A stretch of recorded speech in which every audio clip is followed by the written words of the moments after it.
ಮಂಗಳೂರು ಮಹಾನಗರ ಪಾಲಿಕೆ ವ್ಯಾಪ್ತಿಯಲ್ಲಿ ಟಿಡಿಆರ್ ದಂಧೆ ನಡೆಯುತ್ತಿದೆ ಎಂಬ ಸಾರ್ವಜನಿಕ ವಲಯದ ಆರೋಪದ ನಡುವೆ ಪಾಲಿಕೆಯ ಸಭಾಂಗಣದಲ್ಲಿ ನಡೆದ ಸಾಮಾನ್ಯ ಸಭೆಯಲ್ಲಿ ಪದವು ಗ್ರಾಮದ 3.42 ಎಕರೆ ಭೂಮಿಯ ಟಿಡಿಆರ್ ಕುರಿತಾದ ಚರ್ಚೆ ಗದ್ದಲವನ್ನೇ ಸೃಷ್ಟಿಸಿತು. ಸುಮಾರು 1.5 ಗಂಟೆಗಳ ಕಾಲ ಈ ವಿಷಯದಲ್ಲಿ ಆರೋಪ ಆಕ್ಷೇಪಗಳ ನಡುವೆ ಸಭೆಯ ಅಧ್ಯಕ್ಷತೆ ವಹಿಸಿದ್ದ ಮೇಯರ್ ಮನೋಜ್ ಕುಮಾರ್ ಅವರು ವಿಪಕ್ಷದ ಆಕ್ಷೇಪವನ್ನು ದಾಖಲಿಸಿಕೊಂಡು ಅನುಮೋದನೆಗೆ ಅಂಗೀಕಾರ ನೀಡಿದರು. ಮಂಗಳೂರು ಮಹಾನಗರ ಪಾಲಿಕೆಯ ಸಭಾಂಗಣದಲ್ಲಿ ಮೇಯರ್ ಮನೋಜ್ ಕುಮಾರ್ ಅಧ್ಯಕ್ಷತೆಯಲ್ಲಿ ಸಾಮಾನ್ಯ ಸಭೆ ನಡೆಯಿತು. ಸಭೆಯ ಆರಂಭದಲ್ಲಿಯೇ ಮೇಯರ್ ಅವರು ಪದವು ಗ್ರಾಮದ 1.97 ಎಕರೆ ಸೇರಿ ಒಟ್ಟು 3.42 ಎಕರೆ ಜಾಗವನ್ನು ಟಿಡಿಆರ್ ನಿಯಮದಡಿ ಸ್ವಾಧೀನಪಡಿಸಲು ಮಂಜೂರಾತಿ ನೀಡುವುದಾಗಿ ಹೇಳಿದರು. ಪಾಲಿಕೆಯ ನಗರ ಯೋಜನೆದಾರರ ವರದಿಯಂತೆ ಶ್ರೀ ಜೋಸೆಫ್ ಮೈಕಲ್ ರೇಖ ಇವರ 10.87 ಎಕರೆ ಜಾಗಕ್ಕೆ ಕೆಟಿಸಿಪಿ ಕಾಯ್ದೆ 1941 ಕಲಂ 14 ಅಂತೆ ಭೂ ಸ್ವಾಧೀನಪಡಿಸಿಕೊಂಡು ಸದರಿಯವರಿಗೆ ಟಿಡಿಆರ್ ನೀಡಲು ನಿರ್ಣಯಿಸಲಾಗಿದೆ. ಹಾಗೂ ನಡವಳಿ ಸಂಖ್ಯೆ 168ರಲ್ಲಿ ಪಟ್ಟಣ ಯೋಜನೆ ಮತ್ತು ಸುಧಾರಣೆ ಸಹಾಯ ಸಮಿತಿಯ ವರದಿಗಾಗಿ ಕಳುಹಿಸಿಕೊಡಲು ನಿರ್ಣಯಿಸಲಾಗಿದೆ ಎಂಬುದನ್ನು ತಿದ್ದುಪಡಿ ಮಾಡಿ ಮಂಗಳೂರು ಮಹಾನಗರ ಬರುವ ಕುಲಶೇಖರ ವಿಕಲರಿಗೆ ಹವಾಮಾನ ನಾಯಕರ 2ನೇ ಅಡ್ಡ ರಸ್ತೆಯ ವಿಕಲರಿಗೆ ರಸ್ತೆಯ ಶ್ರೀ ಗಣೇಶ ಪದವು ಗ್ರಾಮದ ಸದಸ್ಯ ನಂಬರ್ 41 ಹಾಗೂ ಇದಕ್ಕೆ ಆಕ್ಷೇಪಿಸಿದ ವಿಪಕ್ಷ ನಾಯಕ ಅನಿಲ್ ಕುಮಾರ್, ಸದಸ್ಯರಾದ ಅಬ್ದುಲ್ ರವೂಫ್ ಸೇರಿದಂತೆ ವಿಪಕ್ಷ ಸದಸ್ಯರು ಯಾವ ಕಾರಣಕ್ಕೆ ಅದಕ್ಕೆ ಪೂರ್ವಭಾವಿ ಮಂಜೂರಾತಿ ನೀಡಲಾಗಿದೆ ಎಂದು ಪ್ರಶ್ನಿಸಿದರು.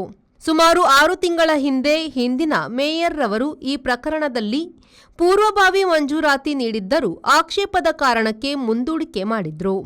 ಆ ಸಂದರ್ಭ ಆಡಳಿತ ಪಕ್ಷದ ಸದಸ್ಯರೊಬ್ಬರು ಕೂಡ ಆಕ್ಷೇಪಿಸಿದ್ರು.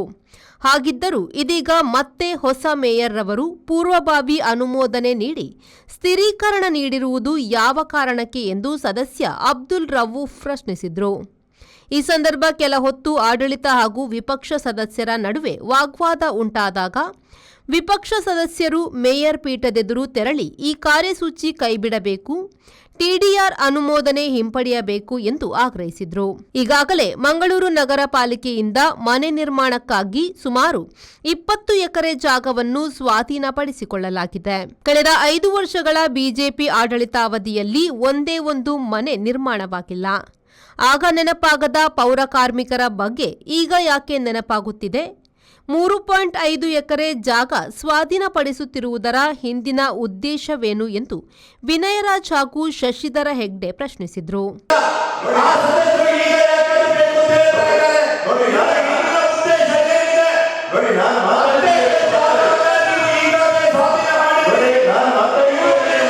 ಪ್ರಸಕ್ತ ರಾಜ್ಯ ಸರ್ಕಾರದಿಂದ ಪಾಲಿಕೆಗೆ ಒಂದೇ ಒಂದು ರೂಪಾಯಿ ಬಂದಿಲ್ಲ ಎಂದು ಪಾಲಿಕೆಯ ಆಡಳಿತ ಪಕ್ಷದ ಸದಸ್ಯರು ಕಾಂಗ್ರೆಸ್ ಸರ್ಕಾರದ ವಿರುದ್ಧ ಆರೋಪ ಹೊರಿಸಿದರೆ, ಆಡಳಿತ ಪಕ್ಷದ ಸದಸ್ಯರು ಆರೋಪಿಸಿದಾಗ ಆಡಳಿತ ಹಾಗೂ ವಿಪಕ್ಷ ಸದಸ್ಯರ ನಡುವೆ ಪರಸ್ಪರ ಆರೋಪ ಪ್ರತ್ಯಾರೋಪಗಳ ಸುರಿಮಳೆಯಾಗಿ ಸಭೆಯಲ್ಲಿ ಗದ್ದಲದ ವಾತಾವರಣ ಸೃಷ್ಟಿಯಾಯಿತು.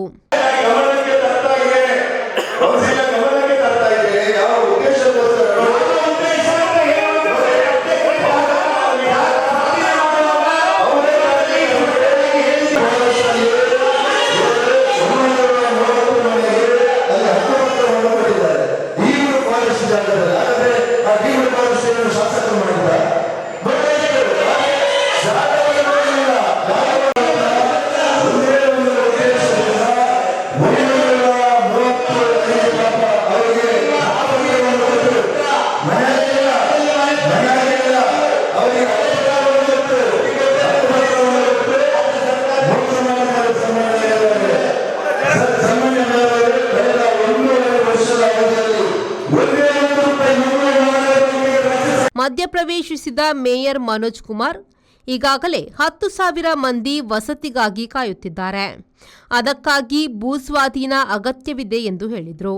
ಈಗಾಗಲೇ ಸ್ವಾಧೀನಪಡಿಸಿರುವ 20 ಎಕರೆ ಜಾಗದಲ್ಲಿ ಮನೆ ನಿರ್ಮಿಸುವ ವ್ಯವಸ್ಥೆಯಾಗಲಿ, ಬಳಿಕ ಬೇರೆ ಜಾಗ ಸ್ವಾಧೀನಪಡಿಸುವ ಬಗ್ಗೆ ಕ್ರಮವಾಗಲಿ ಎಂದು ವಿನಯರಾಜ್ ಪಟ್ಟು ಹಿಡಿದರು. ಮೇಯರ್ ರವರು ವಿಪಕ್ಷದ ಆಕ್ಷೇಪ ದಾಖಲಿಸಿಕೊಂಡು ಟಿಡಿಆರ್ ಪೂರ್ವಭಾವಿ ಮಂಜೂರಾತಿಯನ್ನು ಸ್ಥಿರೀಕರಿಸುವುದಾಗಿ ಸಭೆಗೆ ತಿಳಿಸಿದರು.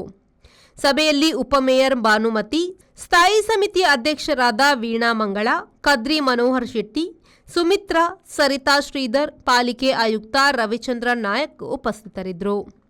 ನಾಗೇಶ್ ಕಾವೂರು, ವಿ4 ನ್ಯೂಸ್, ಮಂಗಳೂರು.